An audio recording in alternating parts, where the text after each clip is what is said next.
Hi friends, welcome to nice day kitchen. இன்றைக்கி என்ன பார்க்க போகிறோன்னா, எப்பவும் இட்லி தோசைக்கு சாம்பார் சட்னி தான் அரைப்போம். இதே மாதிரி தக்காளி வச்சு சூப்பரான ஒரு கிரேவி தான் பார்க்க போகிறோம். இப்போ தக்காளி விலை ரொம்ப கம்மியாயிடுச்சுங்க. இதே மாதிரி ஒரு நாள் செஞ்சு பாருங்கள், செம்ம டேஸ்ட்டாக இருக்கும். குழந்தைங்கள்லேருந்து பெரியவங்க வரைக்கும் விரும்பி சாப்பிடுவாங்க. இதை எப்படி செய்யலான்னு பார்க்கலாம். ஃபஸ்ட்டு பார்த்துக்கிட்டிங்கன்னா, மிக்ஸி ஜாரில் 4 பூண்டு, ஒரு துண்டு இஞ்சி போட்டுக்கோங்க. அடுத்து அரை டீஸ்பூன் சோம்பு, அரை டீஸ்பூன் கசகசா. கசகசா உடம்புக்கு ரொம்ப குளிர்ச்சிங்க, அது எல்லா உணவுலையுமே சேர்த்துக்கோங்க.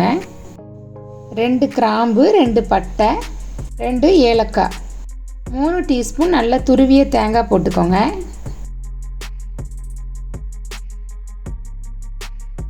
அரை டீஸ்பூன் பொட்டுக்கடலை, அரை டீஸ்பூன் தனியாத்தூள், 3/4 டீஸ்பூன் ரெட் சில்லி பவுடர்,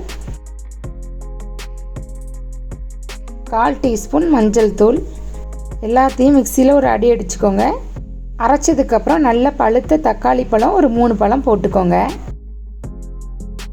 இது எல்லாத்தையும் கொஞ்சம் தண்ணி ஊற்றி நல்லா பேஸ்ட்டாக இதே மாதிரி அரைச்சிக்கோங்க. தக்காளி கிரேவிக்கு தேங்காய் எண்ணெய் தாளித்தா ரொம்ப டேஸ்ட்டாக இருக்குங்க. சின்ன குழிக்கரண்டி தேங்காய் எண்ணெய் ஊற்றிக்கோங்க. எண்ணெய் சூடாயிடுச்சு. கொஞ்சம் கல்பாசி, பிரியாணி இலை போட்டுக்கலாம். நெக்ஸ்ட் பார்த்தீங்கன்னா 2 பெரிய வெங்காயம் பொடியாக கட் பண்ணது அதையும் போட்டுடலாம். நல்லா ப்ரௌன் ஆகணும், நல்லா வதக்கி விடுங்க.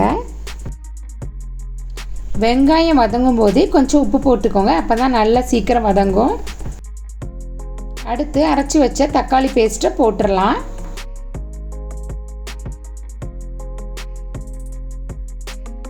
கொஞ்சம் தண்ணி ஊற்றிக்கலாம்.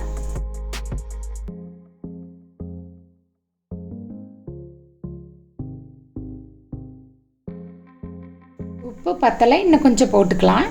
நல்லா மிக்ஸ் பண்ணி விட்டுட்டு உப்பு காரெல்லாம் அளவாக இருக்கான்னு பார்த்துக்கோங்க. அடுத்தது கொத்தமல்லி இலை போட்டுடலாம்.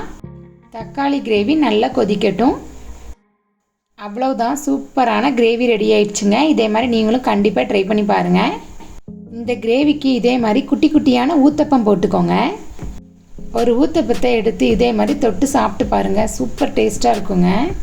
என்னோடய சேனலை ஃபஸ்ட் டைம் பார்க்குறீங்கன்னா லைக் பண்ணுங்கள், ஷேர் பண்ணுங்கள், மறக்காமல் சப்ஸ்கிரைப் பண்ணிடுங்க. தேங்க்ஸ் ஃபார் வாட்சிங்.